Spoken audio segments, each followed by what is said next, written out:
आज है 5th of June और इस डे को सेलिब्रेट किया जाता है वर्ल्ड इन्वायरमेंट डे के रूप में। इस डे का सिग्निफिकेंस क्या है?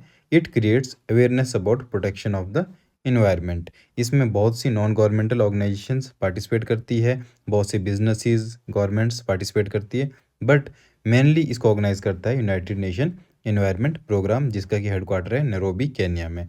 बट हम देखेंगे कि हिस्ट्री क्या है इसकी। 1972 में यूनाइटेड नेशन ने कॉन्फ्रेंस ऑर्गेनाइज की थी, जिसको हम कहते हैं स्टॉकहोम कॉन्फ्रेंस। ये सबसे बड़ी कॉन्फ्रेंस या सबसे इंपॉर्टेंट कॉन्फ्रेंस थी विद रिस्पेक्ट टू एनवायरनमेंट। ये 5 to 16 जून 1972 को ऑर्गेनाइज की गई थी। इस कॉन्फ्रेंस में बहुत से इंपॉर्टेंट डिसीजन लिए गए, जिसमें से एक डिसीजन ये भी था कि हम हर साल 5th ऑफ जून को मनाएंगे वर्ल्ड इन्वायरमेंट डे। तो सबसे पहला इन्वायरमेंट डे हमने सेलिब्रेट किया 1973 को, और उसका जो थीम था that was only one earth. इस साल जो वर्ल्ड इन्वायरमेंट डे मनाया जा रहा है 5 जून 2025, हर साल 5 जून को ही होता है।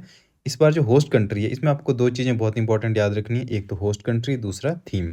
तो होस्ट कंट्री इस बार है रिपब्लिक ऑफ कोरिया, और इस बार का जो थीम है that is most important, ending plastic pollution globally.